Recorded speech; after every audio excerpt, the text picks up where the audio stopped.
अच्छा जी। Walmart drop shipping के लिए ये शीट है, ये गूगल शीट है, ये मैं आपके साथ शेयर कर दूंगा। इस पे जो है वो पहले से फार्मूलाज लगे हुए हैं। आपने जस्ट जो है यहाँ पे एंट्री करनी है। जितनी भी प्रोडक्ट्स आप हंट कर रहे हैं उसे जो है अपनी गूगल शीट में जो है वो रख दीजिए, ताकि जब at the time of listing आप सेलर सेंटर पर लिस्ट करें तो सारी की सारी प्रोडक्ट्स आपके पास एक ही शीट में मौजूद हो। ठीक है। अब यहाँ पे पहला कॉलम है एसएन का। ये क्या होता है मैं आगे बताऊंगा। ये बी एस आर है। ये क्या होता है? Source link, sale price, source price. ठीक है। अब हम चलते हैं अपनी हंटिंग की तरफ।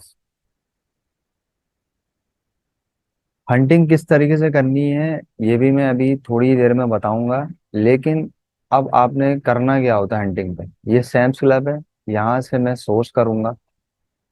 ये वॉलमार्ट है, यहाँ पे मैं सेल करूंगा। ठीक है। पिछली वीडियो में मैंने सब बता दिया कि आपने अपनी सोर्सिंग पे क्या क्या देखना है और आपने अपनी सेलिंग की जगह पे मतलब वॉलमार्ट पे क्या क्या देखना है। अब मैंने प्रोडक्ट हंट कर ली है, वो मैं आपको दिखा रहा हूँ। ये प्रोडक्ट है मेरे सामने, Zap commercial wet look floor polish. इसका जो वेट है वो 1 गैल है। ठीक है। एग्जैक्ट टाइटल सेम होना ज़रूरी नहीं है, लेकिन जो वो टाइटल बता रहा है वो सेम होना ज़रूरी है। तो बेसिक तौर पर ये एक पॉलिश है, फ्लोर पॉलिश। और यहाँ पे अगर मैं इसका टाइटल देखूँ वॉलमार्ट पे तो इसका टाइटल लगभग सेम ही है। 128 आउंसेस 1 गैल होता है। इसका जो वेट है वो भी सेम है। अगर मैं इन दोनों की इमेजेस की बात करूँ तो इमेजेस भी सेम है। ठीक है। तो बेसिक तौर पर ये प्रोडक्ट ही सेम है। तो अगर अब इसे मैं सेल करूं वॉलमार्ट पर तो ये बिल्कुल मुझे प्रॉफिट देगा। ठीक है। अब यहाँ पर जो सोर्सिंग की जगह पे क्या क्या देखना है वो मैंने बता दिया था। शिपिंग अवेलेबल होनी चाहिए, वो अवेलेबल है यहाँ पे। ठीक है। और वॉलमार्ट पे जो है फ्री शिपिंग अवेलेबल है। इसके जो रिव्यूज हैं वो 50 से अबव हैं, वो भी सही है। Sold and ship by third party होना चाहिए, वो भी सही है। एक से ज़्यादा सेलर नहीं है बल्कि 13 सेलर्स हैं। इसका मतलब ये बिल्कुल सही प्रोडक्ट है। सारे ड्रॉप शिपर्स हैं जो इस प्रोडक्ट को सेल कर रहे हैं।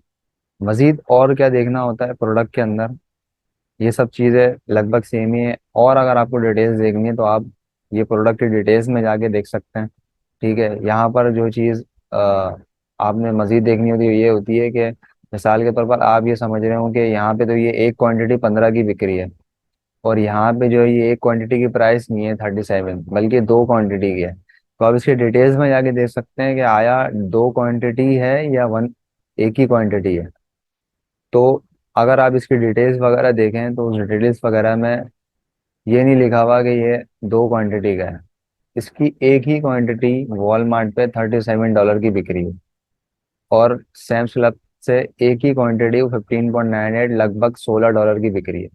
तो एक अच्छा खासा प्रॉफिट इस प्रोडक्ट पे हमें आ जाएगा। अब प्रोडक्ट आपने हंट कर ली, सोर्स और वॉलमार्ट पे दोनों जगह प्रोडक्ट की डिटेल्स वगैरह A to Z सेम है। अब क्या करना है आपने? आपने यहाँ पे ये देखना है क्वेश्चन यूआरएल पे जब आप जाएंगे वॉलमार्ट के, वॉलमार्ट पे मतलब जहाँ पर आपने प्रोडक्ट सेल करनी है उसके यूआरएल पे ये क्वेश्चन मार्क और इससे पीछे जो भी लिखा हुआ है उसे आप मिटा दें और एंटर करें। ये करने की जो वजह है वो ये है कि कभी कभार क्वेश्चन मार्क के पीछे जो कुछ लिखा होता है आप मिटाने के बाद एंटर करते हैं तो जो प्राइस होती है ना ये या तो बढ़ जाती है या कम हो जाती है। तो अब ये प्राइस सेम रही है। अब आपने करना क्या है, ये स्लैश के पीछे जितने भी पीछे नंबर लिखे हुए हैं ना, ये होता है एसएन। ये यूनिक नंबर होता है हर प्रोडक्ट का। आपने ये तमाम के तमाम नंबर कॉपी कर लेना है और अपनी शीट में जाना है और ये एसएन के कॉलम में पेस्ट कर देना है। ठीक है। ये हो गया। बीएसआर का मतलब यहाँ पे है रिव्यूज। तो ये दो तरीके के रिव्यूज यहाँ लिखे हुए हैं। ये जो रिव्यूज हैं 1678 ये सेलर सेंटर के रिव्यूज हैं। हमें इन रिव्यूज से कोई सरोकार नहीं है, हमें प्रोडक्ट के रिव्यूज से सरोकार है। इसके जो रिव्यूज हैं वो 66 हैं जो सही है हमारी प्रोडक्ट के लिए। तो इसके जो रिव्यूज हैं 66 हैं वो मैं बीएसआर की जगह लिखूंगा। ठीक है। सोर्सिंग मतलब जो आपकी सोर्सिंग है, यहाँ पे जो हमारी सोर्सिंग है वो सैम्स क्लब है। तो उस पे यहाँ पे आप कोई यूनिक नंबर नहीं लेंगे, यहाँ पर आप डायरेक्ट इसका यूआरएल कॉपी करेंगे पूरा।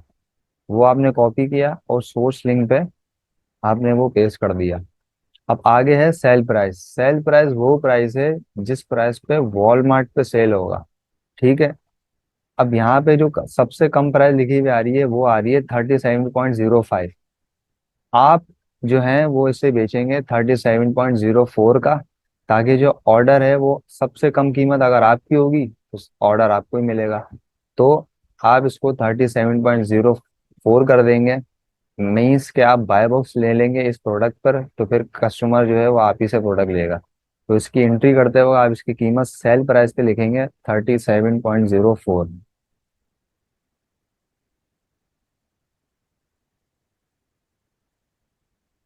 ठीक है।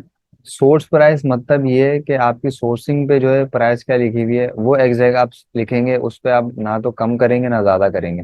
तो 15.98 वो मैं यहाँ पे लिख दूंगा सोर्स प्राइस पे।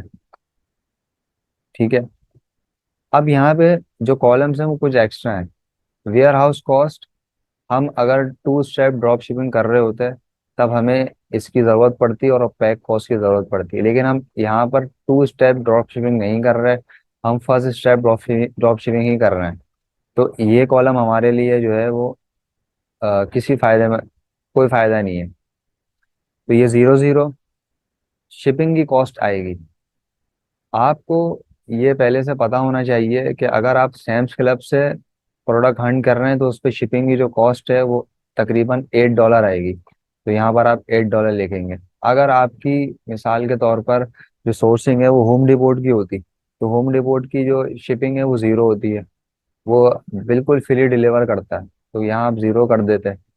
अगर आपकी मिसाल के तौर पर जो है वो सोर्सिंग वो बीजेएस होती, तो यहाँ पे आप लिखते हैं $7। हर एक सोर्सिंग की शिपिंग कॉस्ट जो है अलग है। तो यहाँ पे हमारी जो सोर्सिंग है वो सैम्स क्लब है, तो यहाँ पर हमारी जो शिपिंग की कॉस्ट है वो होगी $8। ठीक है। ये वॉलमार्ट की फीस है। ये जैसे फॉर्मूलाज लगे हुए हैं, जैसे ही आप यहाँ पे सेल प्राइस सोर्स प्राइस लिखते हैं ऑटोमेटिकली वॉलमार्ट की फीस वो आपको बता देता है। हर सेलिंग की जो भी प्रोडक्ट सेल होती है उसका 15% वॉलमार्ट आपसे लेता है। तो 37.04 का अगर आपका प्रोडक्ट सेल होगा तो इतनी वॉलमार्ट आपसे फीस लेगा। और जब आप ऑर्डर करेंगे सैम्स क्लब से 15.98, तो उसके आगे जो टैक्स जो सैम्स क्लब पे लगेगा वो 1.36 है। तो ये सब करने के बाद जो आपके पास प्रॉफिट है वो यहाँ पे शो हो रहा है 6.14। ठीक है। तो और यहाँ पे जो ROI है वो है 38। मतलब रिटर्न ऑफ इन्वेस्टमेंट, ROI का मतलब होता है रिटर्न ऑफ इन्वेस्टमेंट, मतलब जितनी आप इन्वेस्टमेंट कर रहे हैं उसका रिटर्न आपको कितना मिल रहा है। तो यहाँ पे आपकी इन्वेस्टमेंट पे आपको कम से कम भी 40% मिल रहा है। तो ये एक बेहतरीन इन्वेस्टमेंट पर आपका रिटर्न है। तो ये प्रोडक्ट आपके लिए बहुत अच्छी है। तो ये प्रोडक्ट जो है आप अगर ऐसी प्रोडक्ट आपको मिले तो आप वो हंट कर कर अपनी शीट में रखें एंड बाद में जो है वो उसे अपने सेलर सेंटर पर लिस्ट कर दें।